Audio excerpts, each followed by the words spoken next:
Okay, folks, are we ready to talk about the power of exponents? Get it right here. Power of exponents. There we go. The power of exponents. Now, before I get too corny on you, it's actually a clever way of looking at it for one simple reason. Whenever you're looking at a number like this, say for example, you've got 3x to the cube plus 1x to the cube, you have to remember a couple things. When you're adding like this, when you're adding like this, you got to remember these exponents must be the same.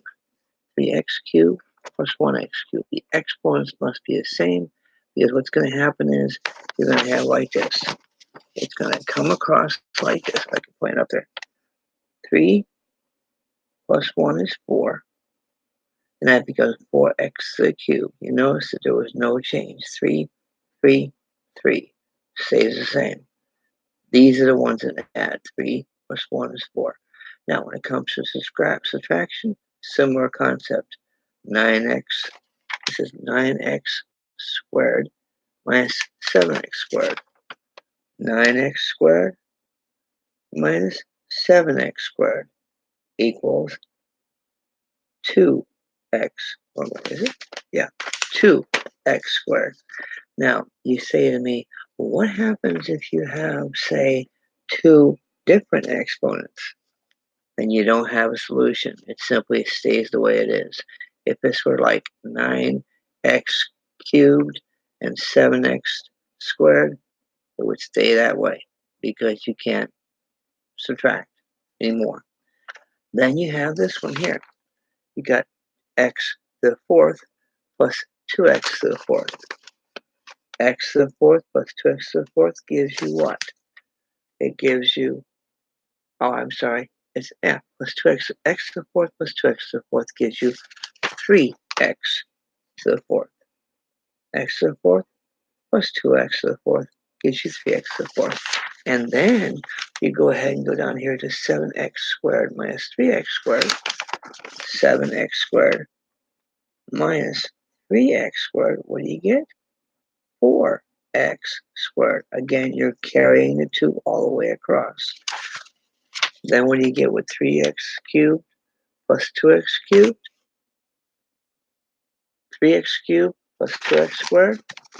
3x cubed plus 2x squared? What happens? 3x cubed plus 2x. What did I say earlier?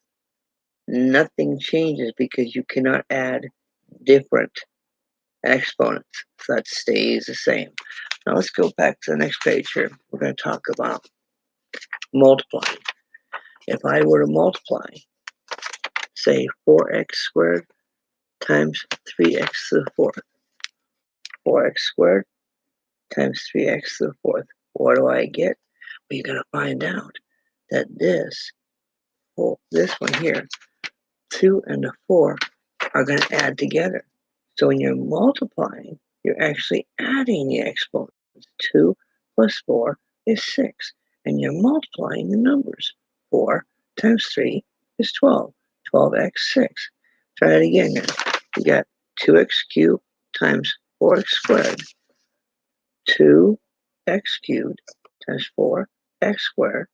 That adds 3 plus 2 is equal to 5. So you got 3 plus 2 equals 5. 5. And then you got 2 times 4 is 8. So you got 2 times 4 equals 8. Remember, 2 times 4 equals 8. 2 plus 3 is equal to 5. You're multiplying, you add. Add exponents. 2, 3, 2, is that 2? 3 plus 2 is 5. Yeah, I got to read my own writing here. 3 plus 2 is 5. But 2 times 4 is 8. How about down here, dividing?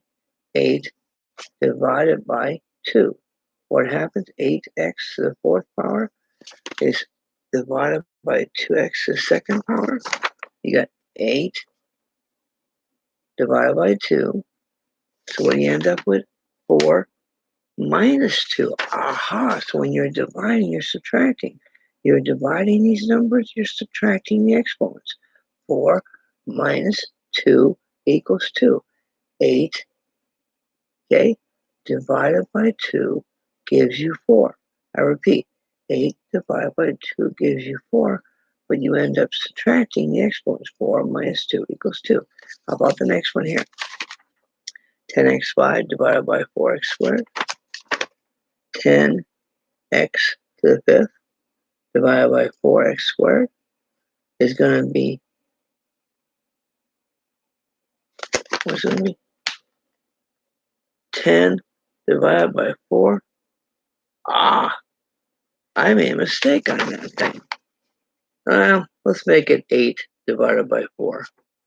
Yeah, I'll just make, I made a mistake on that. Oops. 8 divided by, I'm changing that to 8. Imagine that's an 8 right there. 8 divided by 4 would be 2x, and then 2, what would happen there? That's going to be a 5. That's a 2. That's going to be 5 minus 2 is 3. Get that? I'm pretending that's an 8 because I wrote it down wrong. Let's make that 8 divided by 4 is 2. 8x squared, 8x to the fifth, divided by 4x to the second gives you what? 8 divided by 4 is 2x, and 5 minus 2 is 3. 2x to the third. You got it? I hope you do. Later.